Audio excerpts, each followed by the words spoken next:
The first time Yvonne Thatcher saw the woman trespassing on his land, he was 100 yards away through the pines, watching her hands tremble as she picked blackberries from the thorny bushes that grew wild near the creek. Wyoming Territory in the summer of 1878 was unforgiving even in the best of times, and from the look of her torn dress and the desperate way she stuffed berries into her mouth between handfuls that went into her apron, these were not her best times. He had built his life in these mountains outside of what passed for civilization near El Dorado Canyon after 5 years of tracking and trapping, and in all that time, he had grown accustomed to solitude. At 30 years old, Yvonne stood well over 6 feet, with shoulders broad enough to carry a full-grown elk down the mountain without stopping, and arms thick with muscle from years of splitting wood and wrestling nature itself. His dark hair fell past his shoulders, tied back with a strip of leather when he worked, and his face bore the weathered look of a man who knew how to survive where others would perish. Most folks who wandered into his territory were either lost or looking for something they would not find. But this woman, with her honey-colored hair falling loose from what had once been a proper bun, and her face smudged with dirt and exhaustion, looked like she was running from something rather than toward it. Yvonne stepped out from the tree line, his boots making little sound on the pine needles underfoot. She heard him anyway. Her head snapped up, eyes wide with fear, and she stumbled backward so quickly she nearly fell into the berry bushes. The apron full of berries dropped from her hands, scattering the precious fruit across the ground. "Please," she gasped, holding up her hands. "Please, I will leave. I am sorry. I did not know anyone lived here. I was just so hungry." Yvonne stopped walking, recognizing the kind of fear in her eyes that went deeper than just being caught stealing berries. He held up his own hand slowly, keeping his voice low and steady. "You are fine. Pick all you need." She stared at him like she did not understand the words that had come out of his mouth. Her chest heaved with frightened breaths, and he could see her weighing whether to run or stay. She was young, probably in her early 20s, with a face that would have been pretty if it were not so gaunt with hunger. "I mean it," he said, still not moving closer. "Pick whatever you want. There is more than enough." "I do not have money to pay you," she said, her voice breaking slightly. "I have nothing at all. Did not ask for payment." Yvonne nodded toward the scattered berries. "Looks like you need them more than the bears do." She followed his gesture with her eyes but still did not move, as if waiting for the trap to spring shut. He had seen that look before in wounded animals, the ones that had been hurt so badly they could not recognize help when it came. "What is your name?" he asked. A long pause stretched between them before she answered. "Hannah. Hannah Owens. Yvonne Thatcher. This is my land, or as much as anyone can own land out here." He gestured around at the mountains rising in every direction. "You running from something?" Her jaw tightened, and for a moment he thought she would not answer. Then, so quietly he almost did not hear it, she said, "Someone." That told him everything he needed to know. Yvonne looked back toward the mountains where his cabin sat hidden among the trees, then back at Hannah. "You eat anything besides berries in the last few days?" She shook her head. "Come on up to my cabin. I have stew on the fire. You can eat something proper, then pick all the berries you want before you go on your way."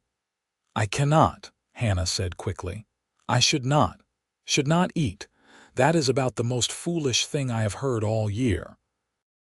Yvonne turned and started walking back toward the cabin, then stopped and looked over his shoulder. "I am not going to hurt you. You can leave any time you want, but you look like you are about to fall over, and I will not have that on my conscience." He started walking again, slower this time, and after a moment he heard her footsteps following behind him, keeping a careful distance. His cabin came into view through the trees, a solid structure he had built himself from pine logs, with a stone chimney rising from one end. Smoke curled up into the summer sky, and the smell of elk stew drifted through the air. Hannah stopped at the edge of the clearing, her eyes taking in the cabin, the small corral where his 2 horses grazed, the shed where he kept his tools and pelts. It was simple but well-maintained, the home of a man who knew how to take care of himself and what belonged to him. "Door is open," Yvonne said, climbing the 2 steps to his porch. "Come in when you are ready. No one is going to force you." He went inside, leaving the door ajar behind him, and busied himself with ladling stew into a bowl. He cut thick slices of bread he had baked 2 days ago and set everything on his rough-hewn table. Then he poured water from the pitcher into a tin cup and stood back, waiting. It took a full minute before Hannah appeared in the doorway, silhouetted against the bright sunshine outside. She stepped inside carefully, her eyes darting around the single large room that served as his kitchen, living space, and sleeping area. The cabin was tidy, with his bed in one corner covered with furs, shelves along one wall holding supplies and tools, and the fireplace dominating the other wall with a pot of stew hanging over the flames. "Sit," Yvonne said, gesturing to the chair at the table. He took his own seat on a bench against the wall, deliberately putting distance between them. Hannah approached the table like it might bite her, but when she finally sat down and saw the food in front of her, something in her broke. Tears spilled down her cheeks as she picked up the spoon with shaking hands and began to eat. She tried to go slowly at first, to maintain some dignity, but hunger won out, and she ate like someone who had not seen a decent meal in days. Yvonne said nothing, just watched her eat and refilled her bowl when she finished the first one. She ate 3 full bowls before she finally sat back, wiping her eyes with the back of her hand. "Thank you," she whispered. "I am so sorry. I did not mean to take so much. Made enough. Was just going to go to waste otherwise." He poured more water into her cup. "Where are you headed?" Hannah wrapped her hands around the cup, staring down into the water like it might have answers. "Away, just away. Running without a destination is a good way to end up dead in these mountains." "I know." Her voice was flat, resigned. "But staying would have killed me for certain." Yvonne leaned forward, resting his forearms on his knees. "Who are you running from?" She looked up at him then, really looked at him, taking in his size and the strength evident in every line of his body. He saw her making calculations, weighing risks. "My husband. Where is he now? In town, I hope. El Dorado Canyon, or maybe he followed me. I do not know." She swallowed hard. "He will be looking for me. He always finds me. Always. You have tried to leave before." Hannah nodded, fresh tears spilling over. "3 times. He catches me every time, and every time he does, it gets worse." She touched her arm unconsciously, and even through her sleeve Yvonne could see the shape of old bruises. Rage, cold and focused, settled into Yvonne's chest. He had seen men like her husband before, men who thought a wedding band gave them ownership and the right to cruelty. He had no use for such men. "How long have you been gone this time?" 2 days. "I waited until he passed out drunk and I ran. I did not even take food. I just ran." She looked toward the door as if expecting her husband to appear at any moment. "He will be furious. When he finds me, he might actually kill me this time. He will not find you here." Hannah laughed bitterly. "You do not know him. He is relentless, and I cannot stay hidden forever." "Who says you have to hide forever? Just long enough." Yvonne stood and walked to the fireplace, stirring the stew even though it did not need it. His mind was working through possibilities, plans. "What is his name?" "Marcus Owens. He works at the mill in town. Everyone thinks he is a good man, a hard worker." Her voice dripped with resentment. "They do not see what he does behind closed doors." Yvonne had been to El Dorado Canyon exactly twice in the past year, just long enough to trade pelts and buy supplies before returning to his mountains. He preferred the company of trees and animals to people, who always seemed to bring their worst impulses wherever they gathered. But he knew the type of man she was describing, the kind who wore a respectable face in public while terrorizing those weaker than themselves in private. "You can stay here," he heard himself say, the words coming out before he had fully thought them through, "until you figure out what to do next." Hannah stood so quickly the chair scraped against the floor. "No, I cannot. If he finds me here, he might hurt you too. Or worse, I can take care of myself," Yvonne said, his voice calm and sure, "and I can keep you safe. You do not understand. He has friends, men from the mill. They will come looking. Let them." Yvonne turned to face her fully, and she took an involuntary step back at the look in his eyes. "I have dealt with worse than mill workers.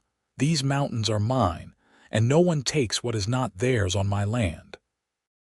She searched his face for a long moment, looking for the lie, the trap, the ulterior motive that must be hiding somewhere. "Why would you do this for me? You do not even know me." It was a fair question, and Yvonne took his time answering it. Why was he offering shelter to a complete stranger, inviting trouble into his carefully ordered life? He looked at her standing there, defiant despite her exhaustion, brave despite her fear, and realized he could not turn away even if he wanted to. "Because you need help, and I can give it. That is reason enough." Hannah sank back into the chair, her hands coming up to cover her face. Her shoulders shook with silent sobs, and Yvonne stood awkwardly by the fireplace, unsure if he should offer comfort or give her space. He settled for staying quiet and letting her cry herself out. When she finally lowered her hands, her eyes were red but her voice was steady. "If I stay, I work. I will not be a burden. Deal? Can you cook?" A ghost of a smile crossed her face. "Better than you, I would wager, if that stew is your best effort." Yvonne felt an unfamiliar warmth in his chest. "That stew kept me alive all winter. That does not make it good." Hannah stood and walked to the fireplace, peering into the pot. "You have any vegetables besides what is already in here? Some potatoes and onions in the root cellar out back. Spices? Salt?" She shook her head in mock despair. "I have my work cut out for me." Then she turned serious again. "Are you certain about this? Really certain? Because once he starts looking, he will not stop." "I am certain." Yvonne met her eyes and let her see the truth in his. "You are safe here, Hannah Owens. I give you my word." She studied him for another long moment, then nodded slowly. "All right. Thank you, Yvonne Thatcher. I will try not to regret this." "Same here," he said, though he suspected it was already too late for that. His quiet life in the mountains had just gotten a whole lot more complicated. That first night, Yvonne gave Hannah his bed and made himself a pallet on the floor by the fireplace. She protested, but he insisted, and she was too tired to argue for long. He lay awake long after her breathing had evened out into sleep, listening to the familiar sounds of the mountain at night and thinking about what he had gotten himself into. He had never been a man who acted on impulse. Every decision he made was careful, calculated, designed to keep him alive and independent in a harsh landscape. But something about Hannah had bypassed all his usual caution. Maybe it was the look in her eyes, the same hunted look he had seen in the mirror after the war, when he had returned home to find his family's farm burned and his parents dead, victims of a raid that had nothing to do with North or South and everything to do with the ugliness that war brought out in men. He had headed west after that, unable to stay in a place haunted by so many ghosts. The mountains had offered him peace and solitude, a place to heal away from people and their endless capacity for cruelty. But now he had invited another person into his sanctuary, and not just any person but one with violence following close behind her. Yvonne glanced over at the bed, where Hannah lay curled under his furs. Her face relaxed in sleep in a way it had not been while she was awake. She was beautiful. He could admit that to himself in the darkness.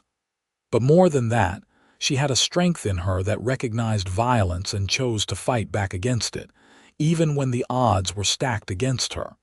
That kind of strength was rare and worth protecting. Morning came with golden light filtering through the windows. Yvonne woke to the smell of something cooking that was not his usual burned bacon or plain cornbread. He sat up to find Hannah at the fireplace, stirring something in his pan while bread baked in his Dutch oven at the edge of the coals. "You did not have to do that," he said, his voice rough with sleep. She glanced over her shoulder at him. "I told you I would work. Besides, I was awake anyway." The dark circles under her eyes suggested she had not slept much better than he had. They ate breakfast together in companionable silence, and Yvonne had to admit that whatever she had done to his usual eggs and potatoes tasted better than anything he had made for himself in years. After they finished, he pushed back from the table and stood. "I need to check my traps up the mountain. You can come with me or stay here, whichever makes you feel safer." Hannah looked toward the door, then back at him. "I will come. I do not want to be alone if someone comes looking." They spent the day walking the trap line together. Yvonne showed her his territory, the hidden valleys and rushing streams, the places where animals congregated and the paths they took through the forest.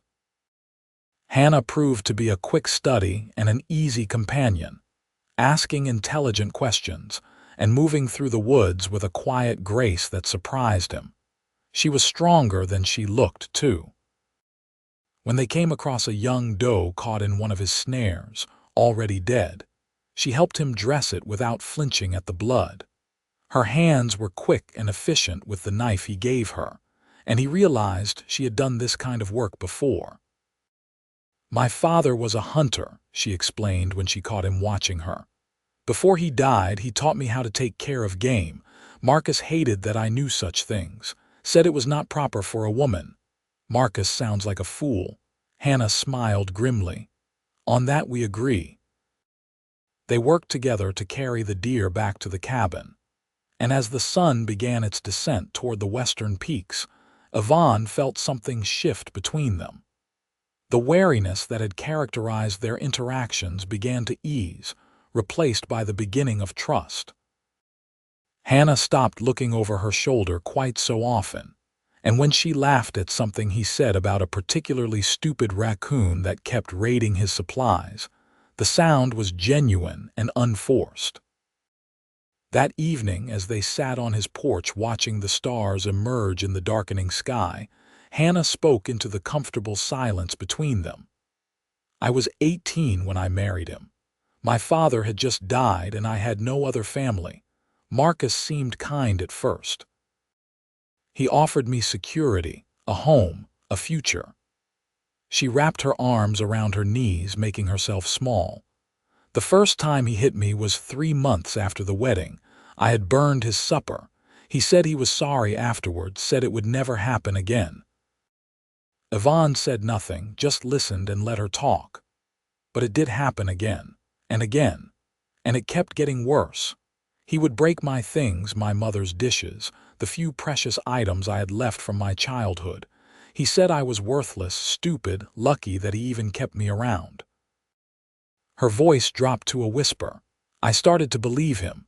"You are not worthless," Yvonne said quietly, "and you are definitely not stupid. Stupid people do not survive what you have survived." She turned to look at him, her eyes shining with unshed tears in the starlight. "How do you know?" "You have known me for one day. I know what worthless looks like, and it is not you. Worthless is a man who hurts people weaker than himself to feel strong. Worthless is someone who destroys instead of builds."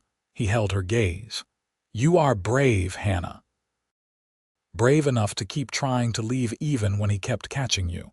Brave enough to risk death to be free. That is the opposite of worthless. A tear spilled down her cheek, and she wiped it away quickly. Thank you.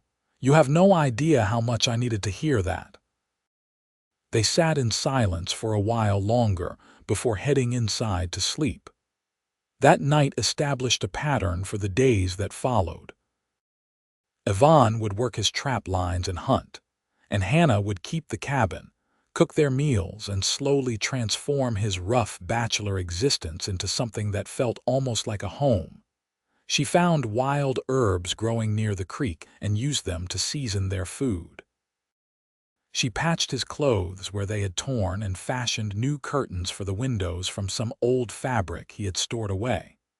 She organized his shelves and swept the floors and filled the cabin with small touches that made it feel warmer, more welcoming.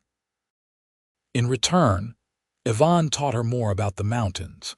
He showed her which plants were edible and which were poisonous, how to read animal tracks in the dirt, how to move silently through the forest. He taught her to shoot his rifle, standing behind her to adjust her stance and trying not to notice how perfectly she fit against him when he did.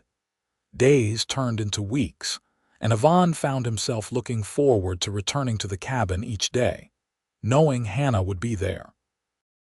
He loved the way she hummed while she worked, the way she told stories about her childhood, the way she slowly relaxed and started to smile more often.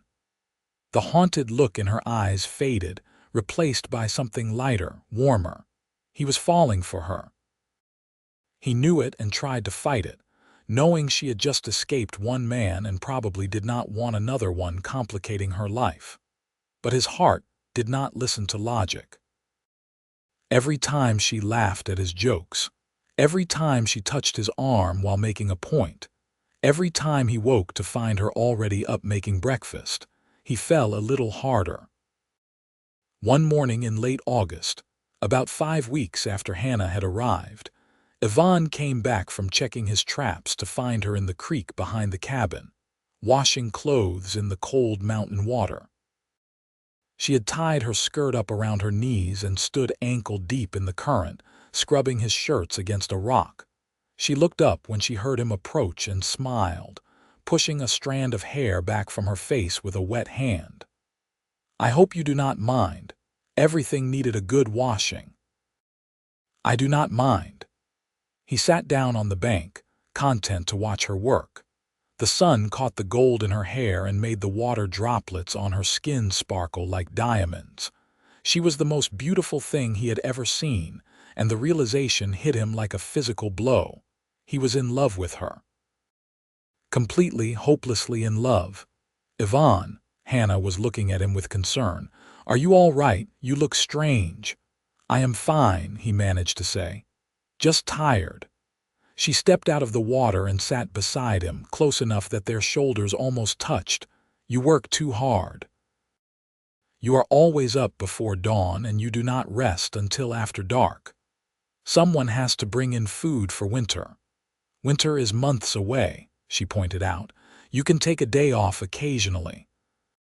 He wanted to tell her that he worked so hard because it kept him from thinking about her constantly, from wanting things he had no right to want. Instead, he said, "Maybe you are right." They sat together by the creek, listening to the water rush past and the birds sing in the trees. It was a perfect moment, peaceful and complete, and Yvonne wished he could freeze time and stay in it forever. "I think I am happy," Hannah said suddenly. "For the first time in years, I think I might actually be happy." "Good," Yvonne said, his chest tight with emotion. "You deserve to be happy." She turned to look at him, her expression serious. "So do you, Yvonne Thatcher. I hope you know that." Before he could respond, they heard the sound of horses in the distance, multiple horses moving fast. Yvonne was on his feet instantly, every muscle tense and alert. Hannah went pale, her hand reaching for his arm. "It might be nothing," he said, but he did not believe it.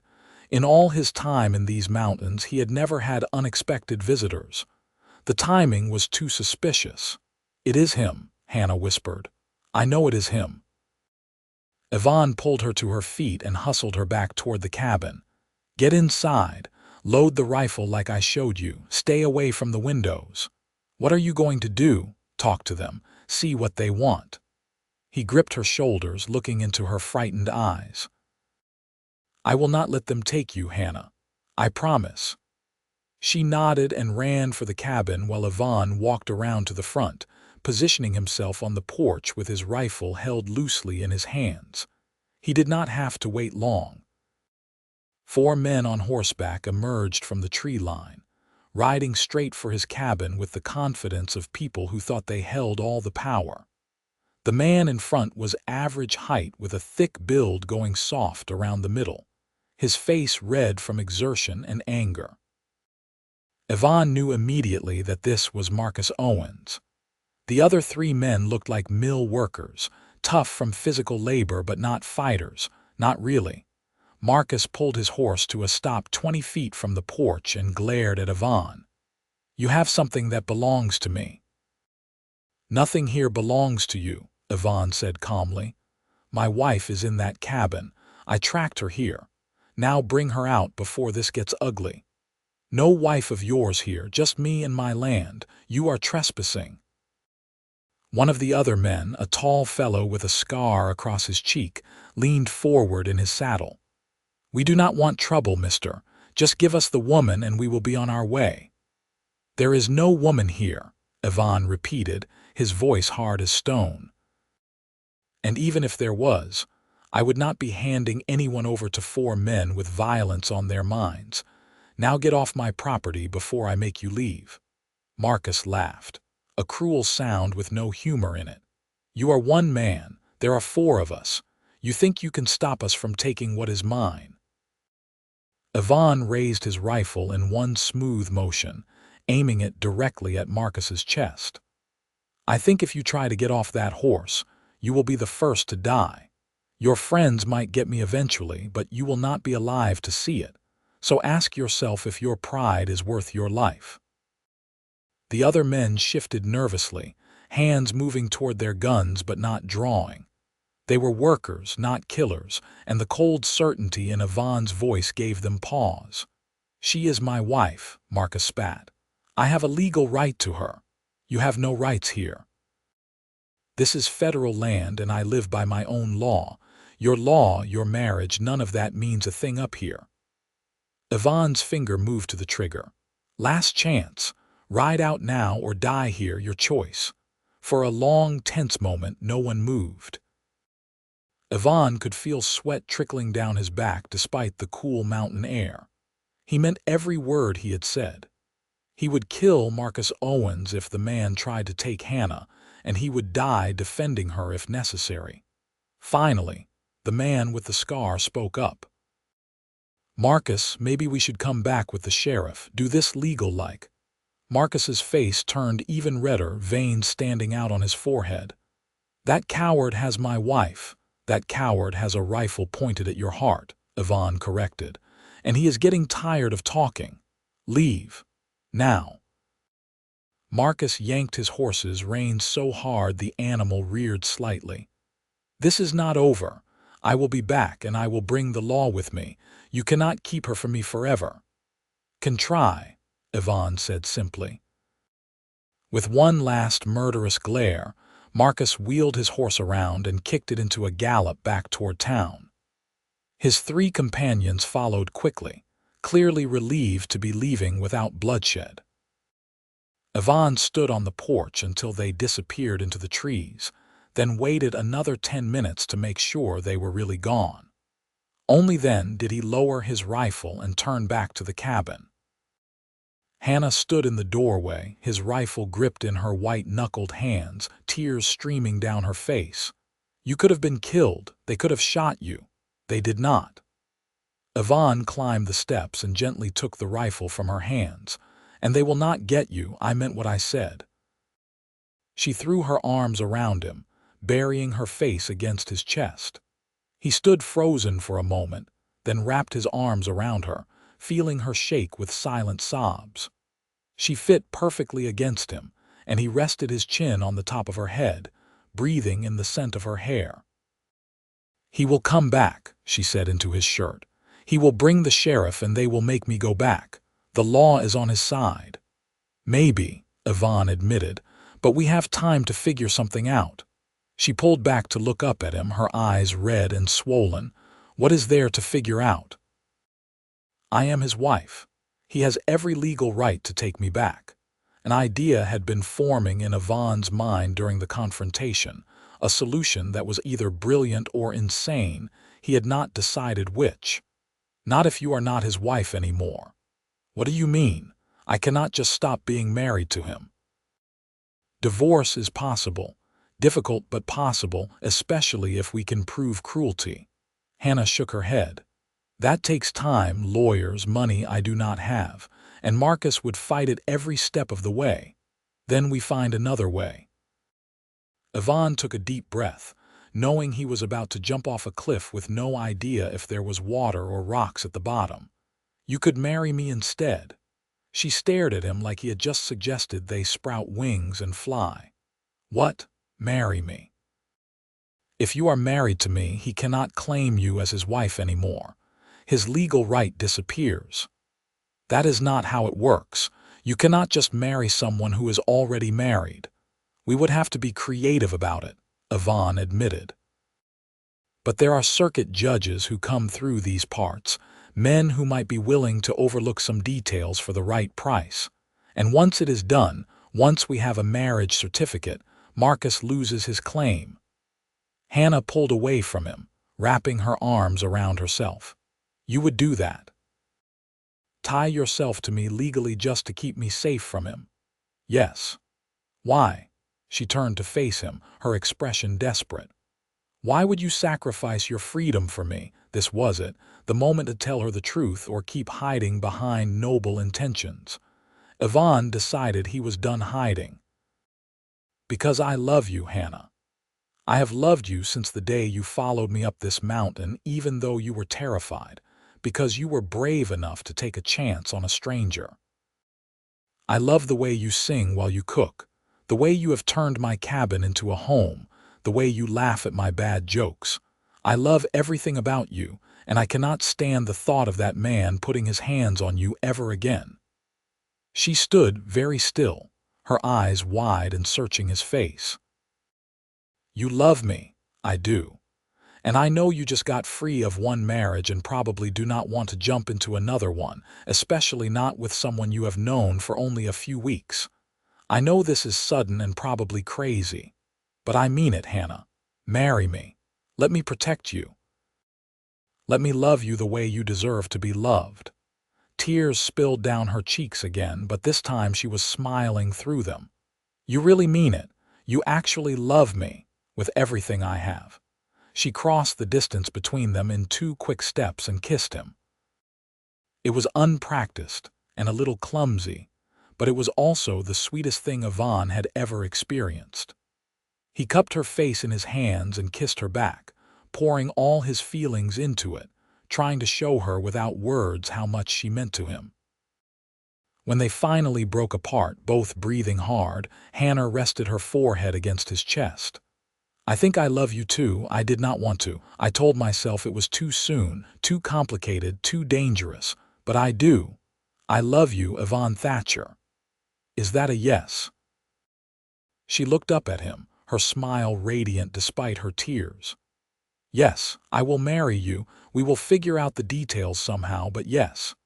He kissed her again, longer this time, and when they finally went inside the cabin, everything felt different. The space that had been comfortable before now felt charged with possibility, with the promise of a future neither of them had dared to dream about. That night they talked for hours, making plans and contingencies. Yvonne told her about a judge he had heard of, a man named Clarence Winters who rode circuit through the mountain territories and was known for being sympathetic to unusual situations. Hannah told him everything she could remember about the legal details of her marriage to Marcus, looking for any loophole or weakness they could exploit. He married me in El Dorado Canyon, she said. The preacher who performed the ceremony died last winter. I remember hearing about it in town. So no one to dispute the details if we got creative with the story, Yvonne mused. What are you thinking? I am thinking that if no one can prove you were legally married to him, then you are free to marry whoever you want. He held up a hand before she could protest. I know it is not entirely honest, but desperate times call for desperate measures. Hannah bit her lip, clearly torn. If we are caught lying, it could make everything worse. True. But if we do nothing, Marcus will eventually come back with enough men or enough legal backing to take you. At least this way we are fighting back. She thought about it for a long moment, then nodded slowly. All right, we will do it your way. When can we find this Judge Winters? He usually comes through the territory in early fall. That gives us a few weeks to prepare and practice our story. Those weeks passed in a strange mixture of happiness and anxiety. During the day, they worked together as they had before, but now with an easy physical affection that had been missing before. Yvonne would steal kisses while Hannah cooked, and she would lean against him while they watched the sunset from the porch. At night, they still slept separately, Yvonne insisting on propriety even though they were planning to get married, which made Hannah laugh and call him old-fashioned. I have been treated like property for 3 years, she told him one evening. You treating me with respect and patience is the best gift you could give me. But the happiness was always shadowed by the knowledge that Marcus had not given up. Twice more, men came to the cabin while Yvonne was out hunting, though they kept their distance when they saw Hannah watching from the window with a rifle. Word had clearly spread that the mountain man was not someone to trifle with. But Yvonne knew it was only a matter of time before Marcus made another serious attempt to reclaim what he saw as his property.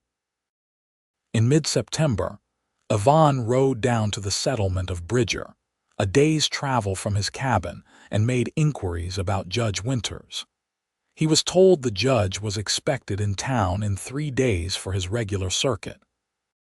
Yvonne returned to the cabin, collected Hannah, and they made the journey together, camping on the trail and talking late into the night about the life they wanted to build together.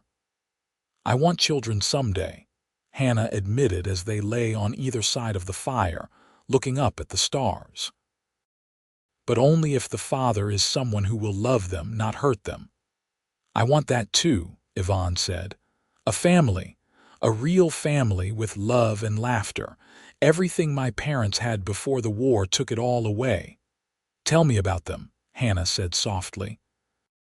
So Yvonne told her stories he had never shared with anyone else. About his childhood on the farm in Missouri, about his father teaching him to hunt, and his mother singing while she worked in the garden. He told her about coming home to find everything destroyed, about the darkness that had swallowed him for a long time afterward, about finding his way to these mountains and slowly learning to live again. When he finished, Hannah reached across the fire to take his hand. I am sorry you lost them. But I am grateful their love made you into the man you are today. Judge Winters proved to be exactly the kind of man Yvonne had hoped for. He was in his 60s, with kind eyes and a pragmatic approach to the law that came from years of working in frontier territories, where the rules of civilized society often bent to accommodate harsh realities. Yvonne and Hannah met with him in a small office above the general store in Bridger.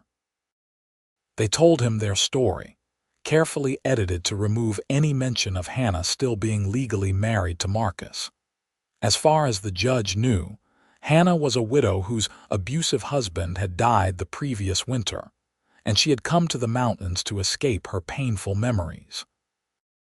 Yvonne was a lonely mountain man who had fallen in love with her and wanted to make an honest woman of her. Judge Winters listened carefully, his sharp eyes moving between them, and Yvonne had the uncomfortable feeling that the old man saw more than they were saying. This is a bit irregular, the judge said when they finished.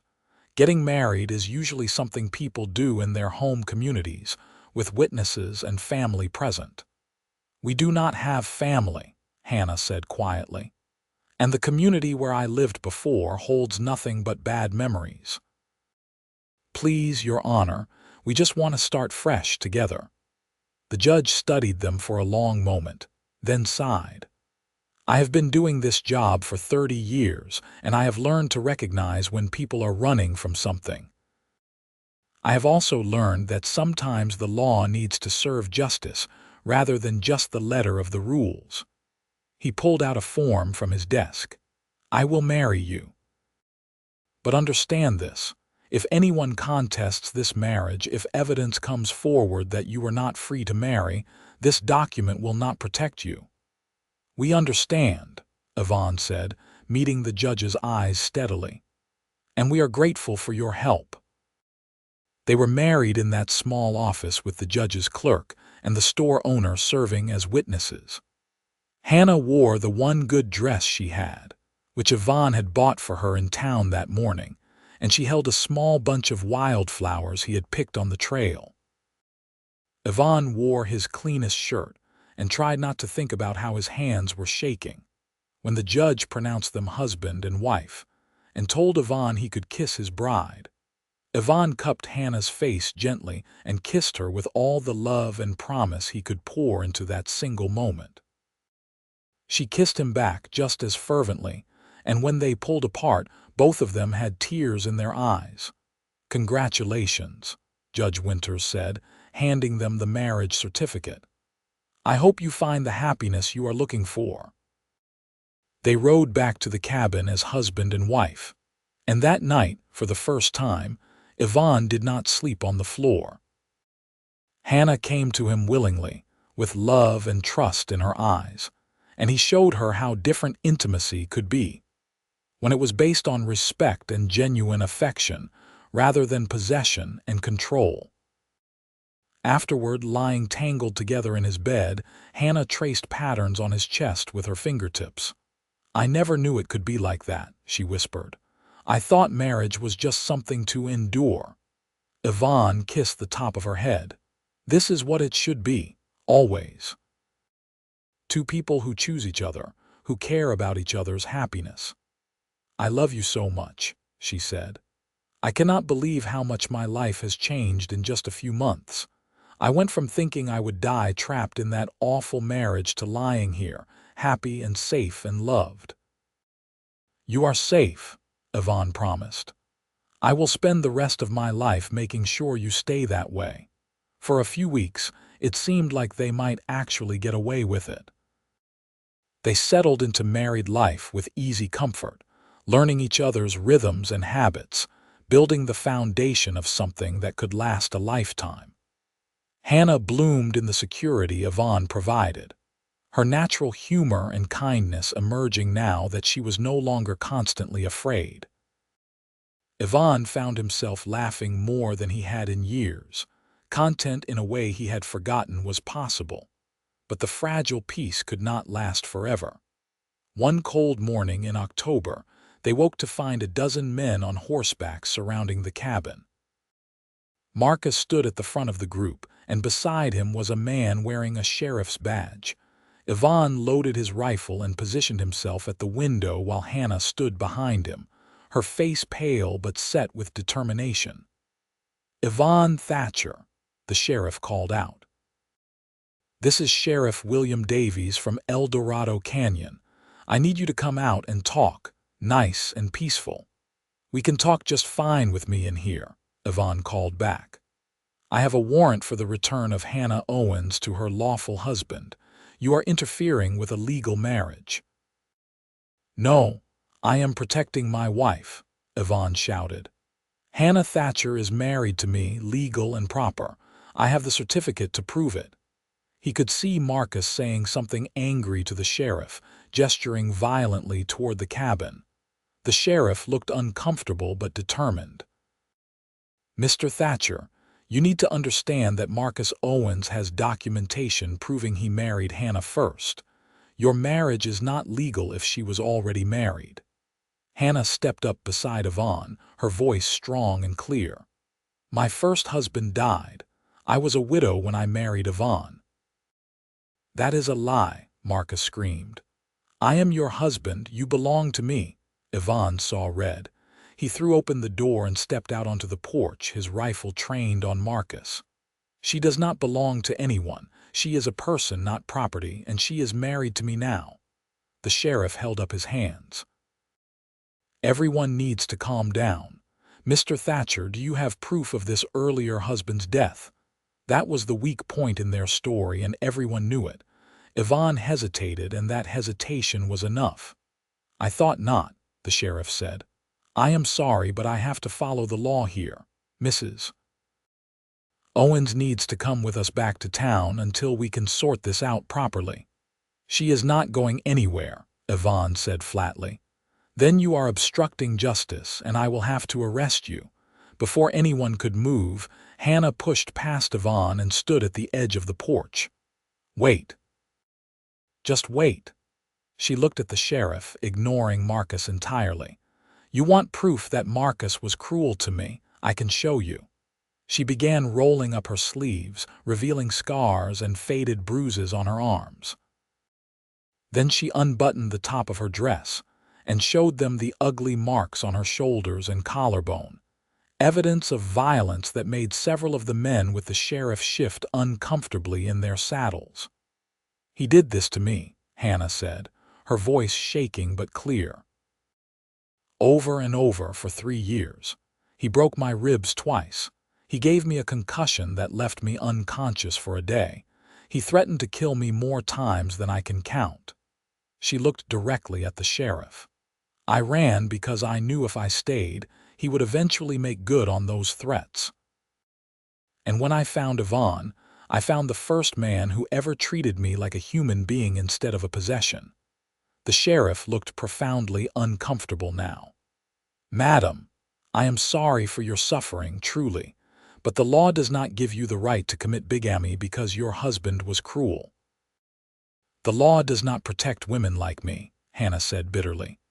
It gives men like Marcus the right to do whatever they want to their wives, and we have no recourse. That is not entirely true. You could have sought a divorce on grounds of cruelty. With what money? What lawyer? Where would I have lived while waiting for a judge to hear my case? Hannah's voice rose. You know as well as I do that divorce is almost impossible for women without means. The law pretends to protect us, but really it just chains us to our abusers.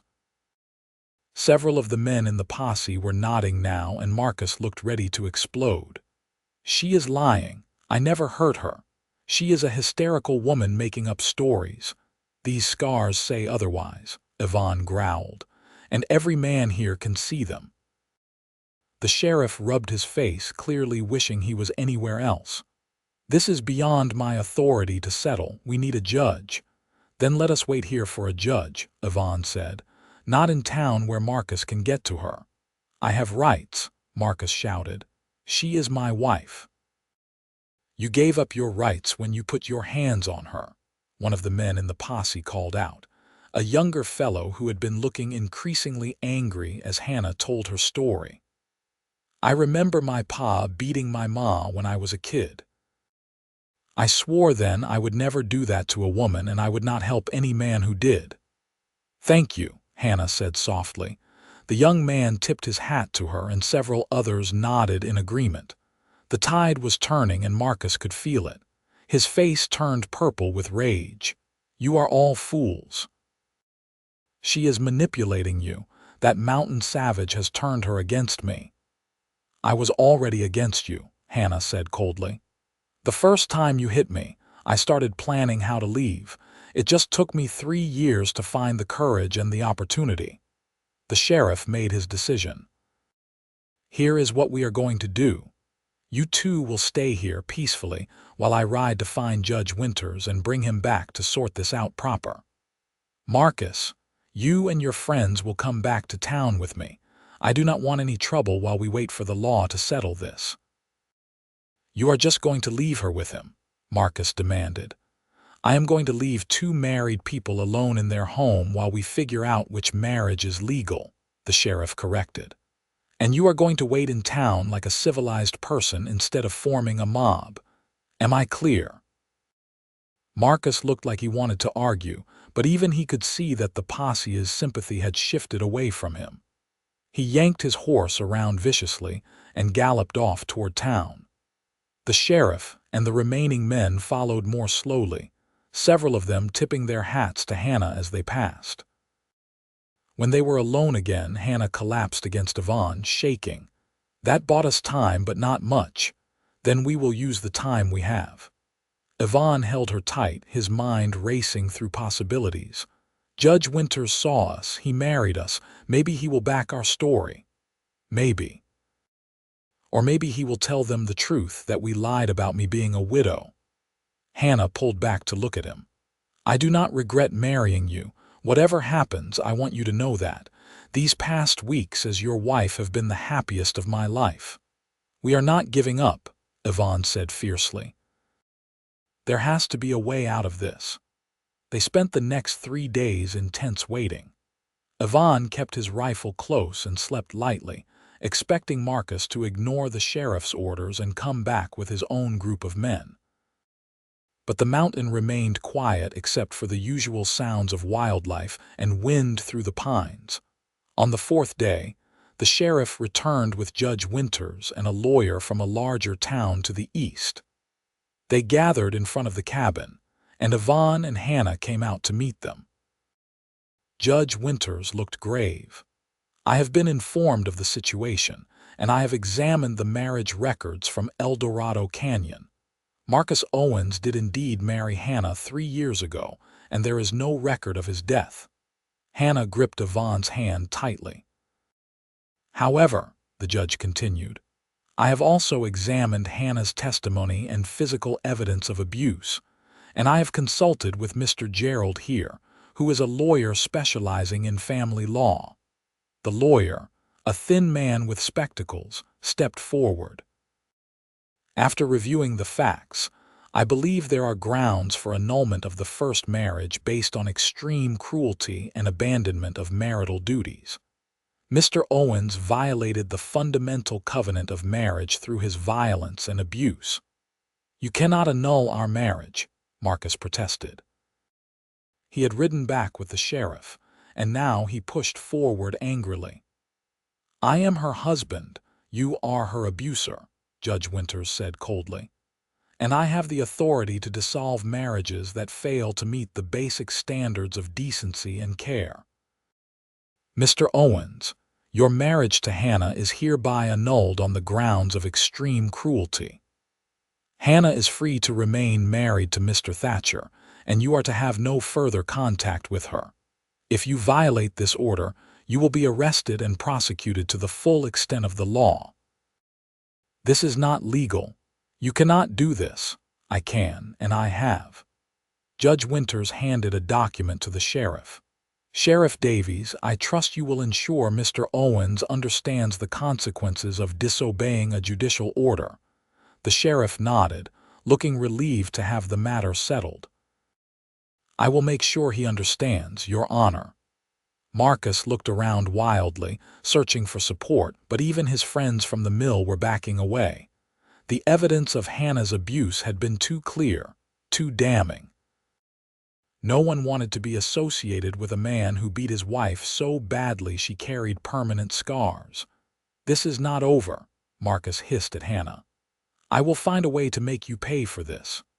Yvonne stepped forward, placing himself between Marcus and Hannah.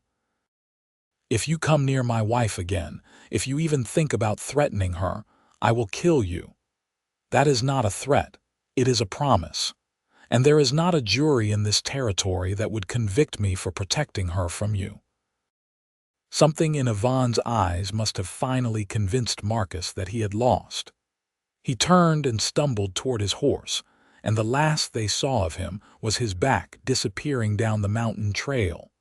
Judge Winters approached the porch where Hannah and Yvonne stood. "I should be angry with you for deceiving me," he said quietly, "but I am not. I have seen too many women trapped in cruel marriages with no way out. The law is supposed to protect people, not enable their suffering."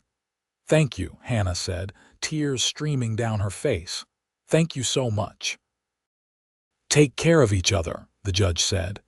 And maybe next time come to me first instead of trying to work around the law." "There will not be a next time," Yvonne assured him, "but we appreciate your understanding." After everyone left, Hannah and Yvonne stood on their porch in the golden afternoon light, watching the mountains that had become their sanctuary. Hannah leaned against him, and he wrapped his arms around her, grateful beyond words that she was truly his now, free and clear. "It is really over," she whispered. "I am actually free." "You are free," Yvonne confirmed, "and you are mine and I am yours, for as long as we both want it." "Forever then," Hannah said, turning in his arms to kiss him. "I want forever with you." That winter was the happiest of Yvonne's life. He had always loved the mountains in winter, the peace and beauty of snow covering everything, but sharing it with Hannah made it magical. They were snowed in for weeks at a time, but neither of them minded. They had each other, plenty of supplies, and all the time in the world to build their life together. Hannah thrived in her newfound freedom. She laughed easily now, sang constantly while she worked, and showed a playful side that must have been buried for years under fear and pain. She had snowball fights with Yvonne, read to him in the evenings from his small collection of books, and filled the cabin with love and warmth. Yvonne showed her his favorite winter spots, the frozen waterfall that sparkled like crystal in the sunlight, the hot spring hidden in a grove of pines where they could bathe, even when the air temperature was below freezing. They made love by firelight and talked late into the night about their dreams for the future. "I want a garden," Hannah said one night, curled against his side. "A big one, with vegetables and herbs and flowers. I want to preserve food for the winter and bake bread and make this place truly self-sufficient." "We can do that," Yvonne said. "Come spring, we will clear a plot near the creek where the sun is good. We can build a proper root cellar too, bigger than the one I have now. And chickens." "Can we have chickens?" he laughed. "We can have whatever you want. This is your home now, Hannah. Make it exactly what you dream of." She kissed him soft and sweet. "What about you? What do you dream of?" Yvonne thought about it. Before Hannah, his dreams had been simple. Survive, stay free, keep the ghosts of his past at bay.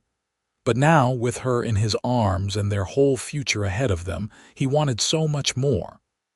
"I want a family," he said. "Children running around the cabin, learning to fish in the creek and track animals through the snow. I want to teach them everything my father taught me, give them the childhood I had before the war took it all away." He looked down at her, suddenly uncertain. "Is that something you want too?" "More than anything," Hannah said. "I want to have your babies and raise them with love and kindness. I want them to grow up knowing they are safe and treasured." "They will be," Yvonne promised.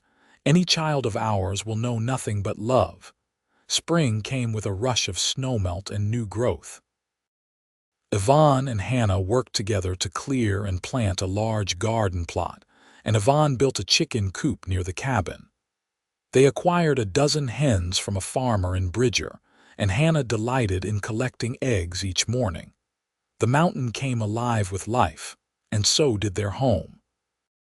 Hannah was pregnant by early summer, which they discovered when she started feeling ill in the mornings. Yvonne was terrified at first, worried about the dangers of childbirth so far from town, but Hannah calmed his fears. "Women have been having babies since the beginning of time," she reminded him.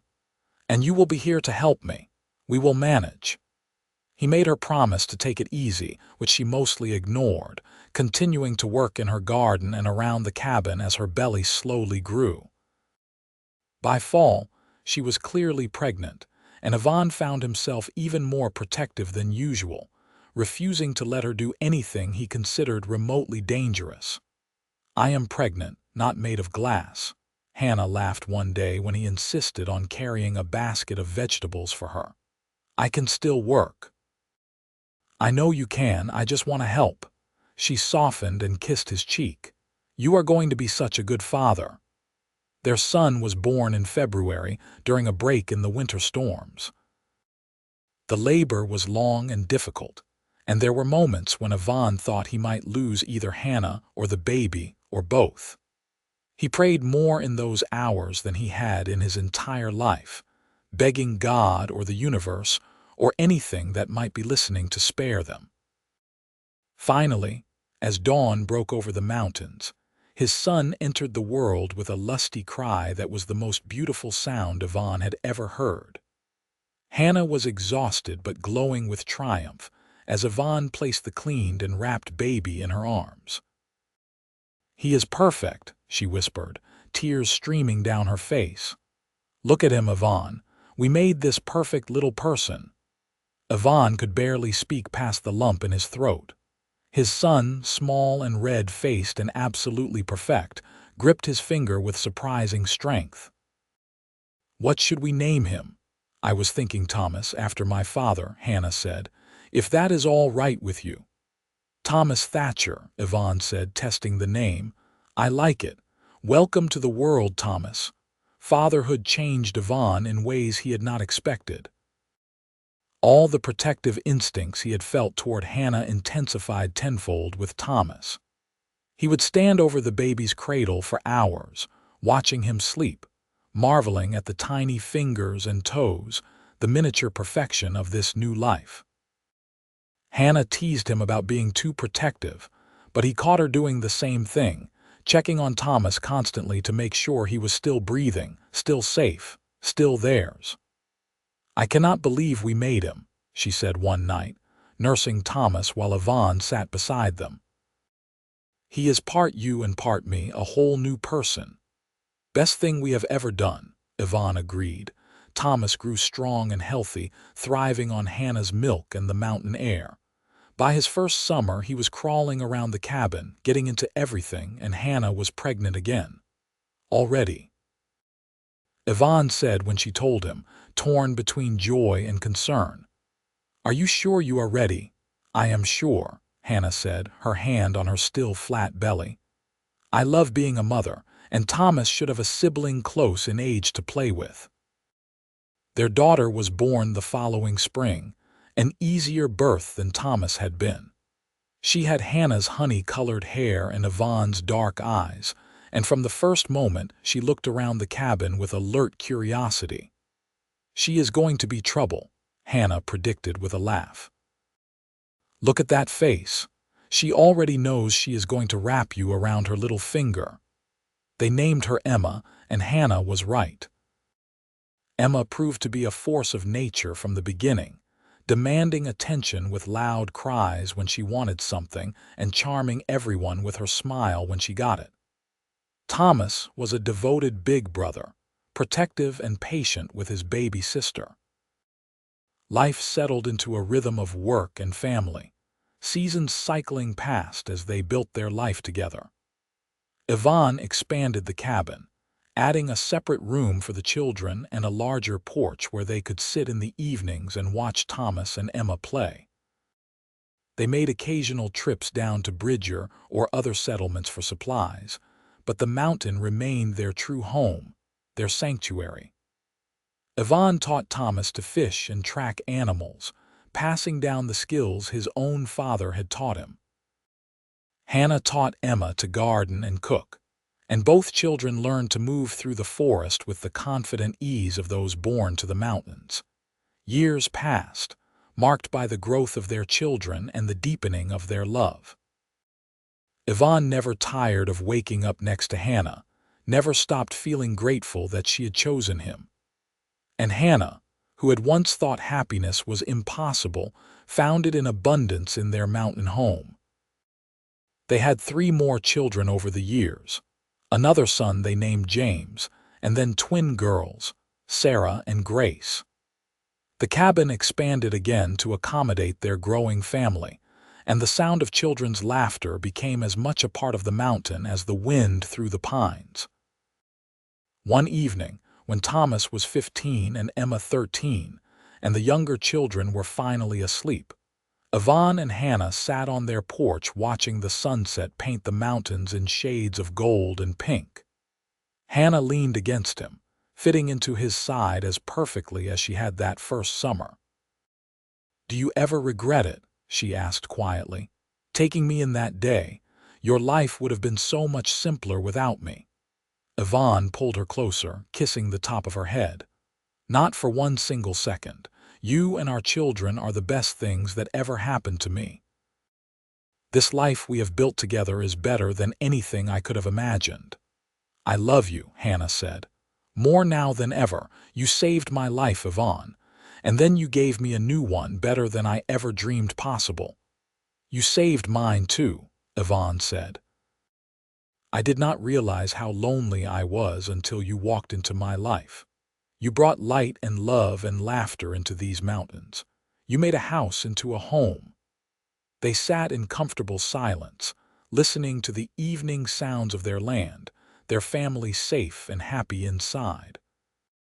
The berry bushes where Yvonne had first found Hannah still grew wild near the creek, and every summer Hannah picked berries with the children, telling them the story of how their parents met. "Your father found me picking berries," she would say. "I was so scared, but he told me to pick all I needed. And I did. I picked him and he picked me, and that made all the difference." Thomas was 17 when he announced he wanted to go to town to learn carpentry. Yvonne was surprised by how much it hurt to imagine his oldest son leaving, but he understood. The boy needed to find his own path, make his own way in the world. "You will always have a home here," Yvonne told him the night before Thomas left. "No matter where you go or what you do, you can always come back to these mountains." "I know, Pa," Thomas said, "but I need to see what else is out there. And do not worry, I will visit often." He kept his promise, returning several times a year and eventually bringing home a wife of his own, a sweet girl from Bridger named Catherine. They built a house in town but spent their summers in the mountains, and their children grew up knowing both worlds. Emma, independent and spirited like her mother, became a teacher in El Dorado Canyon, married a newspaper editor, and fought for women's rights. She made her parents proud and still came home to the mountains every chance she got. James followed in Yvonne's footsteps, becoming a trapper and guide, building his own cabin on the far side of the mountain but close enough to visit regularly. The twins, inseparable as ever, married brothers from a neighboring valley and raised their families within sight of each other, creating a small community of their own. As Yvonne and Hannah grew older, their hair turning gray and their movements slowing, they watched their legacy spread through the mountains and valleys of Wyoming Territory. They had not just built a family, but had created a foundation of love and strength that would echo through generations. One summer afternoon, when Yvonne was 65 and Hannah 63, they walked down to the creek where they had first met. The berry bushes were heavy with fruit, and Hannah picked a handful, eating them with the same satisfaction she had shown that first day. "Still the best berries in Wyoming," she said, offering one to Yvonne. He ate it, then pulled her close, kissing her with all the love and passion of their youth, only deepened by decades of partnership and joy. She kissed him back, her arms around his neck, and for a moment they were young again, falling in love under the mountain sun. "Thank you for picking me," Yvonne said when they finally pulled apart. Hannah smiled, the same radiant smile that had stolen his heart all those years ago. "Thank you for telling me to pick all I need. I picked you, and you were exactly what I needed." They stood together by the creek, hand in hand, listening to the water rush past and the birds sing in the trees. The mountains rose around them, eternal and beautiful, the same mountains that had witnessed their love story from the beginning. Hannah rested her head on Yvonne's shoulder, and he wrapped his arms around her, grateful beyond words for every moment they had shared, every challenge they had faced together, every joy they had celebrated. Their love had started with a simple act of kindness in these woods, and it had grown into something that would last long after they were gone. As the sun began to set, painting the sky in brilliant colors, they walked back to their cabin together, their hands still clasped, their hearts still beating as one. Behind them, the berry bushes swayed in the evening breeze, holding the secret of where their story had begun and the promise of all the stories yet to come. Their grandchildren visited often, filling the cabin with noise and laughter, and Yvonne and Hannah delighted in spoiling them and sending them home exhausted to their parents. They told the children stories of the old days, of how their grandmother had been so brave and their grandfather so kind, of how love could bloom even in the harshest circumstances. One winter, when the snow lay deep on the ground and the mountains were wrapped in silence, Yvonne fell ill with pneumonia. Hannah nursed him through it with the same fierce determination she had shown in everything she did, refusing to let him give up even when the fever was at its worst. "You are not leaving me yet," she told him, bathing his forehead with cool water.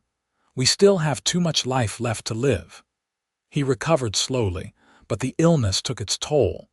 He was weaker afterward, moving more carefully, tiring more easily. But he was alive, and that was what mattered to both of them. "I thought I was going to lose you," Hannah said one night, curled against him in bed. "Not yet," Yvonne promised. "I am too stubborn to die before you," she laughed through her tears. "We will go together then." Neither of us leaves the other. They had 15 more good years, years filled with family and love and the simple pleasures of a life well lived. They saw their grandchildren grow and marry and have children of their own. They celebrated anniversaries and birthdays and harvests. They weathered storms and droughts and all the challenges that life in the mountains brought. And through it all, they loved each other with the same deep devotion they had felt from the beginning. Yvonne was 80 when he finally felt death approaching. He did not fear it. He had lived a full life, had loved and been loved, had built something lasting and good. His only regret was that he would have to leave Hannah behind, but he was wrong about that. On a crisp autumn morning, with the aspens turning gold on the mountainsides, Yvonne and Hannah sat together on their porch wrapped in blankets. Their children and grandchildren had visited the day before, and the house still held the lingering warmth of their presence. "It is beautiful, is it not?" Hannah said, looking out at the mountains they had called home for more than 4 decades. "The most beautiful place in the world," Yvonne agreed, "made more beautiful because I shared it with you." Hannah took his hand, her fingers interlacing with his the way they had thousands of times before. "I am tired, my love, so very tired." "I know," Yvonne said. "Me too." They sat together in comfortable silence as the sun rose higher, warming their faces. The mountains stood eternal around them, witness to their love story from beginning to end. Somewhere in the distance, a child laughed, one of their great-grandchildren playing in the woods. The sound carried on the wind, a promise that their love would continue through the generations they had created together. Hannah leaned her head on Yvonne's shoulder one last time. "I love you," she whispered. "I will love you forever." "I love you too," Yvonne said, his voice full of all the emotion of a lifetime together. "In this life and whatever comes next." They sat together on their porch as the morning grew bright, their hands clasped, their hearts beating together until, peacefully and without pain, they both simply stopped. They left the world as they had lived in it, together, surrounded by the mountains they loved, their story complete. Their children found them hours later, still sitting together, still holding hands, and though they grieved, they also celebrated. Their parents had loved each other so deeply that even death could not separate them. They had built a legacy of love that would echo through their family for generations to come. Thomas organized the burial on the mountain near the berry bushes where their story had begun. The whole family gathered, children and grandchildren and great-grandchildren, and they celebrated Yvonne and Hannah's lives with stories and laughter and tears. Emma planted a garden on the grave, filling it with Hannah's favorite flowers. James carved a marker from mountain stone with the simple inscription, Yvonne and Hannah Thatcher, together in life and death, their love was eternal. The cabin stayed in the family, passed down through the generations, a place where their descendants could come and feel connected to the mountain man and the woman he had found picking berries in his woods. The story of how they met and fell in love became family legend, told and retold, a reminder that love could bloom in the most unexpected places.